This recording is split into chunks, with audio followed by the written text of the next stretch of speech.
महाकाल की नगरी के नाम से विख्यात उज्जैन आज मरती हुई इंसानियत का उदाहरण बनता जा रहा है। भले ही उज्जैन की हर गली में मंदिर होंगे, लेकिन इंसान नहीं। और आज की कहानी में तो बिल्कुल नहीं।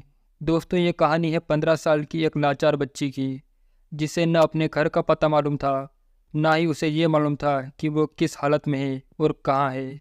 दिमागी हालत से कमज़ोर ये लड़की जानती ही नहीं थी कि आबरू क्या होता है। उससे पहले ही एक दरिंदे ने इस मासूम को बुरी तरह नोच डाला था। इस वीडियो को आखिर तक देखिएगा और शेयर भी कीजिएगा, जिससे आप में और दूसरे लोगों में जागरूकता ज़रूर आएगी, ताकि ऐसी घटना आपके साथ ना हो सके। घटना है 25 सितंबर की सुबह की।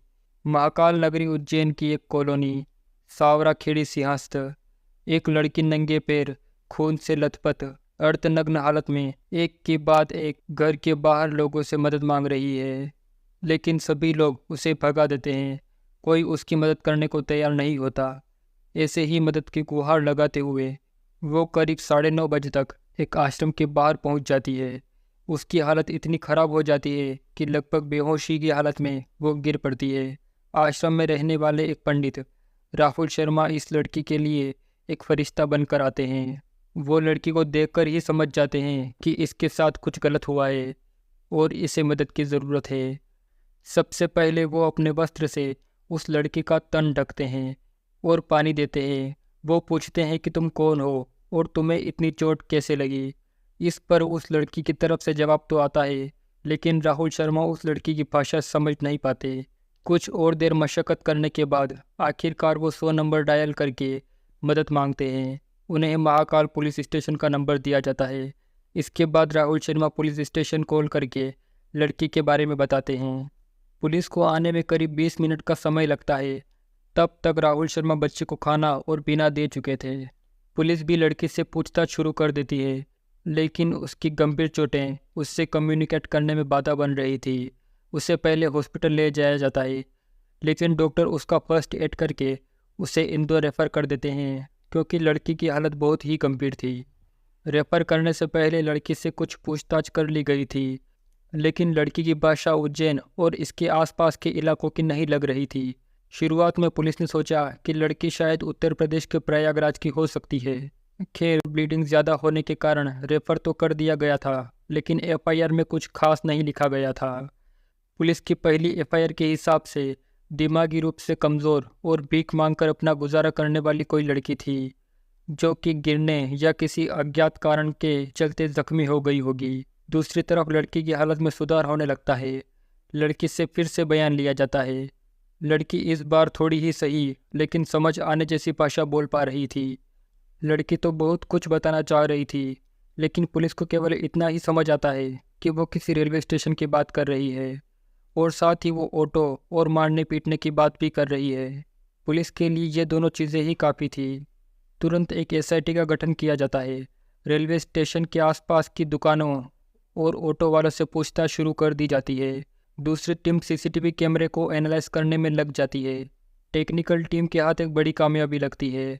24-25 सितंबर की रात करीब 12 बजे रेलवे स्टेशन के बाहर लगे कैमरे में वही लड़की ऑटो स्टैंड की तरफ जाती हुई दिखाई दे रही थी, जो कि आगे चलकर एक ऑटो ड्राइवर से बात भी कर रही थी। पुलिस ने सीसीटीवी में दिखाई दे रहे ऑटो ड्राइवर से पूछताछ शुरू कर दी। ऑटो ड्राइवर ने बताया कि वो पहले एक ऑटो में बैठी थी, लेकिन उसके पास पैसे नहीं थे, इसलिए उसे उतार दिया गया और फिर दूसरे ऑटो में बैठी थी। दूसरे ऑटो ड्राइवर ने भी उसके साथ यही किया, और फिर एक के बाद एक करीब 4 ऑटो ड्राइवर ने उसे पैसे न होने के कारण ऑटो में नहीं बैठने दिया। लेकिन आखिर में भरत सोनी नाम का एक ऑटो ड्राइवर उसे लेके गया था। पुलिस ने तुरंत ही भरत सोनी का फ़ोन नंबर लेकर उसे कॉल किया, लेकिन उसका फ़ोन बंद था। शक और गहराया। उसे ढूंढते हुए पुलिस उसके घर गई और पूछताछ के लिए थाने ले आई। थोड़ी देर खातिरदारी करने के बाद भरत सोनी ने पूरी कहानी सुनाई, जो कि कुछ यूँ थी। रात 12:30 बजे के बाद लड़की ऑटो स्टैंड पर इधर उधर भटक रही थी। शायद वो कहीं जाना चाहती थी, लेकिन उसके पास पैसे न होने के कारण उसे कोई ऑटो में नहीं बिठा रहा था। कुछ देर बाद एक ऑटो नंबर MP13 R5204, जिसे भरत सोनी चला रहा था, वो उस लड़की को अपने ऑटो में बिठा लेता है। उसे समझ आ जाता है कि ये लड़की अकेली है और इसकी बातें भी कुछ खास समझ नहीं आ रही, इसी चीज़ का फ़ायदा उठाकर वो उसे एक सुनसान जगह ले जाता है और उसकी आबरू लूटता है। लड़की रोने लगती है। इस पर वो उस लड़की का मुंह अपने हथेली से बंद कर देता है और मारता पीटता भी है। लड़की दर्द के मारे चिल्लाए जा रही थी, लेकिन उस दरिंदे को अपनी हवस के आगे कुछ दिखाई नहीं दे रहा था। जब लड़की से उसका मन भर जाता है तो वो उसे लेकर वापस ऑटो स्टैंड की तरफ आता है और एक दूसरे ऑटो ड्राइवर को बोलता है कि इसे कहीं दूर सुनसान जगह पर छोड़ आओ। दूसरा ऑटो ड्राइवर ऐसा ही करता है और करीब 2:30 बजे वो उसे शहर से दूर जीवनखेड़ी नाम की एक जगह पर छोड़ आता है। इसके बाद वो दोनों अपने अपने घर जाकर सो जाते हैं। दरअसल भरत सोनी रात को ही ऑटो चलाया करता था, क्योंकि उसके पास लाइसेंस नहीं था। दूसरी तरफ वो लड़की भूख, दर्द और प्यास के कारण बेहोश हो जाती है और कई घंटों तक उसी सुनसान जगह पर बेहोश पड़ी रहती है। सुबह हो जाती है और करीब 5:30 बजे उसे होश आता है। वो देखती है कि दूर दूर तक कोई घर नहीं है। वो नंगे पैर सावराखेड़ी सिंहस्थ कॉलोनी से होकर दांडी सेवा आश्रम के सामने पहुंच जाती है और आश्रम के गेट के सामने ही कमजोरी के कारण गिर पड़ती है। लड़की ने 2.5 घंटे में करीब 8 किलोमीटर का सफ़र तय किया था। इसी बीच उसने कई घरों के दरवाजे खटखटाए और मदद मांगी, लेकिन किसी ने भी उसकी मदद नहीं की। जब इन्वेस्टिगेशन में पुलिस उस रास्ते से पूछताछ करती हुई गुजरी तो लोगों ने बताया कि उन्होंने मदद की थी।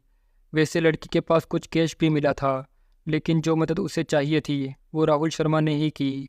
इस पूरी खबर को एक लोकल न्यूज़पेपर ने प्रिंट कर दिया। साथ ही लड़की की एक फ़ोटो भी लगाई गई जिसमें उसका फेस ब्लर कर दिया गया था। आर्टिकल में तब तक हुई इन्वेस्टिगेशन की पूरी समरी थी। इस न्यूज़ को उज्जैन से करीब 750 किलोमीटर दूर सतना जिले के एक गांव जेतवारा में रहने वाला एक आदमी पढ़ता है। लड़की ने स्कूल की यूनिफॉर्म पहन रखी थी। उस यूनिफॉर्म को देखकर उस आदमी को लगता है कि ऐसे ही यूनिफॉर्म पहनकर तो उसके बच्चे भी स्कूल जाते हैं, और गांव की एक लड़की जो कि लगभग इसी उम्र की और इसी स्कूल में है, वो गायब भी है। वो तुरंत ही उस लापता लड़की के दादा के पास जाकर उन्हें वो खबर पढ़कर सुनाता है और तस्वीर भी दिखाता है। तस्वीर से भी उन्हें लग रहा था कि यह उन्हीं की बेटी है, लेकिन उन्हें यह समझ नहीं आ रहा था कि यह 750 किलोमीटर दूर बिना पैसों के कैसे पहुंच गई। दरअसल बच्ची मध्य प्रदेश के ही एक जिले सतना के जेतवारा गांव की रहने वाली थी और क्लास 8th में पढ़ती थी। जब तक मैं ये वीडियो रिकॉर्ड कर रहा हूँ, अभी तक की जानकारी के हिसाब से ये 15 साल की है और इसके घर में इसके दादा, पिता और एक भाई है। माँ बहुत पहले ही इन्हें छोड़कर कहीं जा चुकी है। लड़की मानसिक रूप से कमज़ोर है। ये कमज़ोरी उसे विरासत में मिली है, यानी उसके पिता भी मानसिक रूप से कमज़ोर हैं। 24 सितंबर रविवार को बच्ची एक परीक्षा देने के लिए घर से करीब 10 बजे निकलती है। वैसे ये एग्ज़ाम एक स्कॉलरशिप के लिए था, जिसमें पास होने वाले को स्कॉलरशिप दी जानी थी। 8 लड़कियां एक ऑटो में बैठकर एग्ज़ाम सेंटर पहुंच जाती है। सभी एग्ज़ाम देने लगती है, लेकिन इस बच्चे का वहाँ रोल नंबर नहीं था, यानी इसका सेंटर किसी और स्कूल में था। वो वहाँ से बाहर निकलकर सेंटर ढूंढने लगती है। थोड़ी देर चलते चलते करीब 11 बजे वो रेलवे स्टेशन पर पहुंच जाती है, जो कि उस स्कूल से थोड़ी ही दूरी पर है। अगर टाइमिंग देखी जाए तो 11 बजे उसी गांव मझगांवा से एक ट्रेन गुजरती है, जो 750 किलोमीटर का सफ़र तय करके रात करीब 12 बजे उज्जैन पहुंच जाती है। वैसे अभी तक इसका कोई सबूत तो नहीं मिला, लेकिन घटना की कड़ियों को जोड़कर देखा जाए तो ये कहना गलत नहीं होगा। ये बच्चे उसी ट्रेन में सुबह 11 बजे बैठ गई होगी और करीब 13 घंटे बाद रात 12 बजे उज्जैन उतर गई होगी। इसके बाद बच्ची ऑटो स्टैंड के पास जाकर उनसे मदद मांगने लगी, लेकिन किसी को भी उसकी भाषा समझ नहीं आई। आखिर में भरत सोनी उसे अपने साथ ले गया और इसके बाद की कहानी तो आपको पता ही है। वैसे लड़की के घर वालों ने भी सतना में ही FIR लिखवाने की कोशिश की थी, लेकिन पुलिस ने यह कहकर वापस भेज दिया था कि कहीं चली गई होगी, वापस आ जाएगी। इस मामले में भरत सोनी के साथ उस दूसरे ऑटो ड्राइवर को भी गिरफ्तार किया जाता है, जो बच्चे को अपने ऑटो में बैठाकर दूर छोड़ आया था। उसके ऑटो के सीट से बच्ची के खून के निशान भी मिले। इसके बाद पुलिस मुख्य आरोपी को क्राइम सीन पर लेकर गई। वहां से लड़की के बाकी के कपड़े भी मिल गए। आरोपी ने मौका पाकर वहां से भागने की कोशिश की और पुलिस ने उसे पकड़ने की। इस पर उसने पुलिस पर पत्थर से हमला किया। कुछ मीडिया रिपोर्ट्स के अनुसार पुलिस ने उसके पैर पर गोली मारकर उस पर काबू पाया, लेकिन वहीं पुलिस का कहना है कि वो कंक्रीट पर गिर गया था, जिसकी वजह उसे गंभीर चोट लगी। आरोपी इस वीडियो के रिकॉर्ड होने तक हॉस्पिटल में है। पुलिस ने कोर्ट से आरोपी की कस्टडी मांगी है अब इस केस से जुड़ी कुछ अच्छी बातें भी जान लेते हैं। जब बच्ची का हॉस्पिटल में इलाज चल रहा था और उसे खून की ज़रूरत थी, इस पर पुलिस की एक टीम ने बच्चे को अपना ब्लड दिया था। जब मीडिया ने आरोपी के पिता से बात की तो उन्होंने बताया कि अगर मेरा बेटा दोषी है तो उसे कड़ी से कड़ी सज़ा मिलनी चाहिए। साथ ही बच्चे के लिए उन्होंने हमदर्दी भी जताई। और अगर उसने करा है तो उसको सजा मिलना चाहिए, चाहे वो मेरा बच्चा हो या वो किसी का भी बच्चा हो, क्योंकि बच्ची वो मेरी भी तो हो सकती थी। मेरी बच्ची होती तो मैं क्या कहता, फांसी दे दो उसको, मार दो गोली, यही बोलता और क्या बोलता। वैसे सीसीटीवी वीडियो में तो दिख रहा है कि किसी ने भी बच्ची की मदद नहीं की, लेकिन पुलिस ने ग्राउंड पर जाकर लोगों से पूछताछ की तो सबने बताया कि उन्होंने बच्चे को पैसे दिए थे। माधव नगर के डीआई ने बच्ची को गोद लेने की इच्छा जाहिर की है। यदि बच्ची के दादा को कोई आपत्ति ना हो तो वो बच्ची की पढ़ाई लिखाई से लेकर बाकी सारी चीज़ों की जिम्मेदारी लेना चाहते हैं। इन्हीं के साथ एक और खबर ये भी आई कि आरोपी ने वारदात को अंजाम देने के बाद अपने ऑटो का नंबर बदल लिया था। ऑटो के पीछे अर्जुन नाम लिखा था, उसने उसे भी हटा दिया था। उसके भाई का नाम अर्जुन था और फ़ोन भी स्विच ऑफ कर लिया था। पुलिस ने इस गुत्थी को सुलझाने के लिए 72 घंटों के अंदर करीब 1000 सीसीटीवी फुटेज खंगाल डाले थे। इस मामले को फास्ट कोर्ट में चलाने की बात चल रही है क्योंकि बच्चे भी नाबालिग है। फिलहाल इस कहानी में इतना ही। अगर इस मामले में कोई बड़ी अपडेट आती है तो मैं डिस्क्रिप्शन में डाल दूंगा। इस दरिंदे के लिए 2 शब्द कमेंट बॉक्स में ज़रूर लिखें। अगली कहानी जल्दी ही आएगी, सब्सक्राइब करके रखिएगा।